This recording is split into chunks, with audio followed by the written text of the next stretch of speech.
Kahit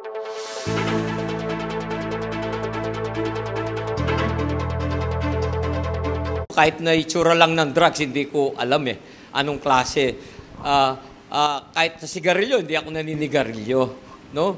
So, malayong-malayo kahit pagbabalik ta rin pa ang mundo, hindi ako mangangamoy ng droga o anumang single words na nakipag-transact sa ganyan. Wala silang makikita. Iniing pinasyag ng dating Mexico Mayor Teddy Tumang kareng ngarap dareng local media keti Pampanga king merapat a press conference king syudad San Fernando. Bilyaring press conference nganing Miyerkules October 11 at duwangaldo kayari ning hearing na ning House Committee on Dangerous Drugs anyang Lunes October nung no ka rin mekumbiraya naman ing dating local chief executive. Request ng Senior Deputy Speaker at Pampanga 3rd District Don Gonzales ing may sabing investigasyon kayari na ning adwang mitutuking drug bust king Pampanga.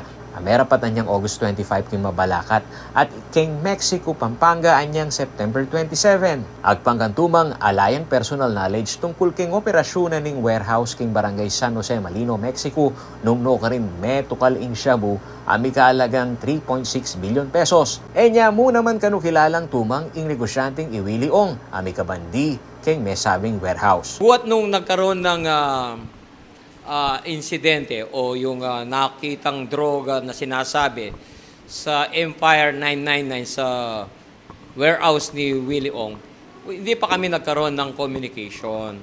Mabuti pa yung kanyang secretary, yung kanyang katiwala si Nancy Ong, ay tinawagan ko, nangumusta ako, Nancy, bakit, sino ba yung nagre-rent sa inyong yun? Ba't merong silang dinalang droga?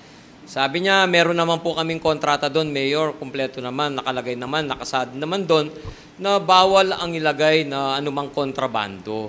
So, okay naman pala, meron naman pala kayong kontrata, hindi naman pala basta linagay doon sa inyong warehouse. Yun lang, pero si Willie Ong hindi pa nakausap. Agpangpakin dating pamuntok ning balayan ng Mexico, masanting niya ing gagawan ng investigasyon king Kongreso tungkol king illegal drug trade. Dapat nya sana kanu ini misa sa mutang politika.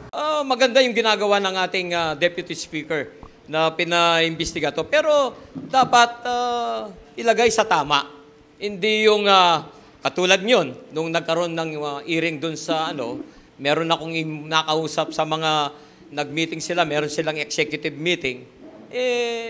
Meron silang nasabi na ang nagtanong doon, isa, ang ating Deputy Speaker, tinatanong niya sa mga MBI yata na hindi ba talaga involved si Mayor Tumang dyan? Yun ang tanong niya . Parang ini-implicate niya ako doon sa kanyang tanong. No, dapat tignan niya kung sino yung taong ini-implicate niya. No? Congressman, never kong pinasukan yan. No? Tignan mo naman kung sino yung ini-involve mo dyan. Kung meron kang galit sa akin, wag mo naman akong idamay sa ganyang bagay. Pamagmalino ng tumang, kapilan man may sangkot king illegal drug trade at patunay kanukeni, ingena pangayabe king narcolis ng dating presidente Rodrigo Duterte. Pagtaka na mo rin kanu ning dating mayor nung bakit nila pa mika house probe tungkol king droga. Nagkaroon nahuli yung malaking laboratory sa Arayat. Bakit hindi nila pinaimbestiga noon? Ba't nga ngayon lang? Mamasay ex-mayor Tumang mikapata sa investigasyon king Kongreso. Samantala, king meto nga phone interview ning CLTV 36 News tinanggi ng Gonzales sa politika ang kayang motibo para king mag-request house investigation tungkol king illegal drug trade keti probinsya. Sinabi na naman nini na aline kanu sasangkot itumang king illegal drug activities. Nakita naman nila kung sino yung nagtatanong, di ba? Siya mismo ang nagsabi during the hearing, yung lupa galing sa kapatid niya. Yun naman, on the record naman yan, nasa video yun. Tapos yung kanyang certain Gomez, sabi, hindi ko magkilala yun . Siya ang naglalakad ng mga dokumento, di ba? O siya ako wala naman akong sinasabi, boss. Di ba? Wala akong sinasabi. Nakikinig lang ako . Siya mismo nagsabi.